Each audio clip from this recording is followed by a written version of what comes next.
Okay, so now let's look at another Illustrator brush. We're going to look at the scatter brush. So the idea is that I can make all these different types of brushes and then use them to create artwork. So what I'm going to do now is use a scatter brush. And to use the scatter brush, I need to make an element and then load it as a brush. So I'm going to grab my a nib and use the paintbrush. So I'm just grabbing a calligraphy nib, and I'm going to draw a little happy face here. I'm going to draw a little round head, give him some eyes, smiley face, give him some ears, eyebrows. How about some hair? All right. So there's my little happy face.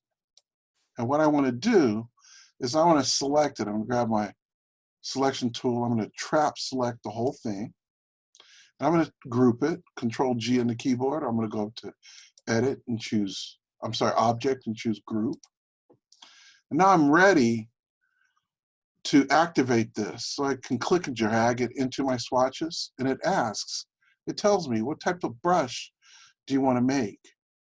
And in this case, I'm going to choose the scatter brush option. Click OK.